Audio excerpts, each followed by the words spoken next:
मैं सीधे चलूंगा, सबसे पहले डॉक्टर अरविंद से एक रिएक्शन लूंगा। सर, एक्टिव केसेस भारत में कम है, ये एक अच्छी बात है, लेकिन भारत में कोरोना के केसेस पर डे के लिहाज से अब सबसे ज्यादा हैं। इन दोनों से आप डेटा से क्या अंडरस्टैंड करते हैं और हमें क्या बताना चाहेंगे? निशांत जी नमस्कार।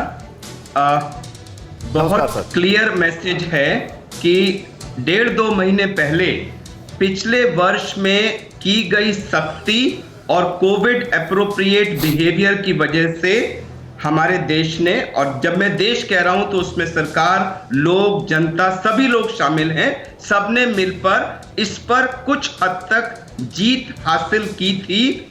फाइनल विक्ट्री नहीं हुई थी, हम कहते हैं इनिशियल राउंड हमारे फेवर में गया था, लेकिन हम सब, और उसमें लोगों से लेकर सरकार तक सब शामिल है, हम उस जीत की प्री मैच्योर खुशी और सेलिब्रेशन में मस्त हो गए और हमने कोविड एप्रोप्रिएट बिहेवियर को तिलांजलि दे दी, जिसकी वजह से आज पिछले 24 घंटे में पहली बार 1 लाख से ऊपर हुए हैं। और आज मैं आपको बता रहा हूं कि अगर यही रेट चलता रहा तो 15 अप्रैल तक आते आते ये शायद नंबर 1.5 लाख को भी क्रॉस कर जाएगा, क्योंकि रेट ऑफ इंक्रीज भी रोज इंक्रीज हो रहा है।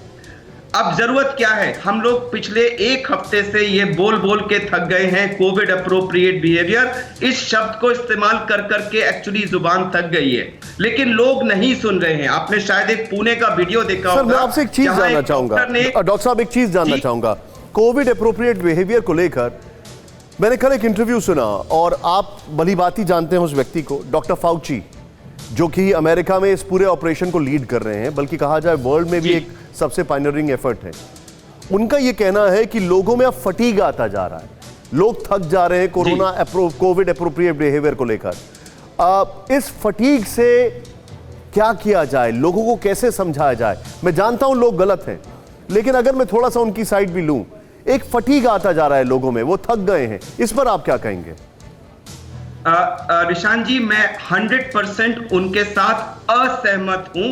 मैं मानता हूं लोग थक गए हैं, लेकिन उस थकान का हमें रिजल्ट क्या भुगतना पड़ेगा अगर हम ये समझ लें। आप देखिए 1 लाख से ऊपर केसेस, 500 से ज्यादा मौतें, और अगले 10 दिन देखिएगा। डॉक्टर साहब आप मेरे साथ बने रहिए, मैं इसी विंडो में, राहुल उसी विंडो में जरा वैक्सीनेशन के ग्राफिक्स में चाहूंगा जरा प्ले करें मेरे साथ। डॉक्टर साहब को फ्रेम में रखें प्लीज, और उसके बाद मैं कुमार कुंदन, सॉरी आपको इंतजार करा रहा हूं, आपके पास आ रहा हूं। जरा ग्राफिक्स प्ले करें राहुल वैक्सीनेशन के, क्योंकि डॉक्टर फाउची ने एक और बात की थी, और वो बात थी वैक्सीनेशन को लेकर।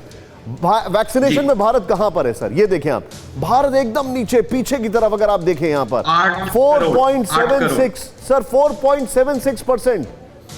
पूरी दुनिया में कहां पर सक्सेस रेट है? इसको राहुल थोड़ा सा जूम इन करके अगर फुल स्क्रीन पर एक बार दिखा पाए, हमारे दर्शकों को हम दिखाएंगे कि वैक्सीनेशन का क्या आंकड़ा है। जरा मैं वहां पर नहीं जाऊंगा। ये देखें आप, सेशल्स में 65% लोगों को वैक्सीन दिया गया है, इजराइल में 60% को, माल्टा में हमसे ज्यादा, अमेरिका में 31% को। ये देखें आप, ये वैक्सीनेशन का आंकड़ा आपके सामने है।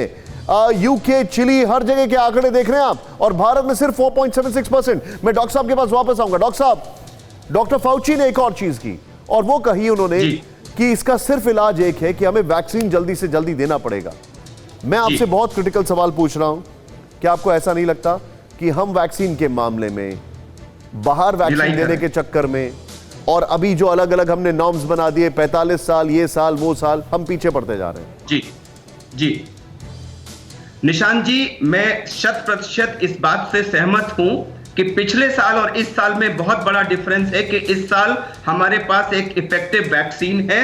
जो आपने डेटा बताया, तो एक तो इन सब जगहों पे 15 दिसंबर के आसपास वैक्सीन शुरू हुई थी, हमारे यहाँ 16 जनवरी को शुरू हुई है। दूसरे, हमारे देश का साइज बहुत बड़ा है। अब जरूरत क्या है? आज की तारीख में मैं 2 रिकमेंडेशंस करूंगा। एक, जो हमने ये 45 वर्ष का बैरियर रखा है, इसको हटा देना चाहिए, उसको 20 साल तक ले आएं, क्योंकि अगर आप एनालिसिस देखें तो आज की तारीख में जो केसेस हो रहे हैं, मैक्सिमम नंबर 20 से 49 एज ग्रुप का है।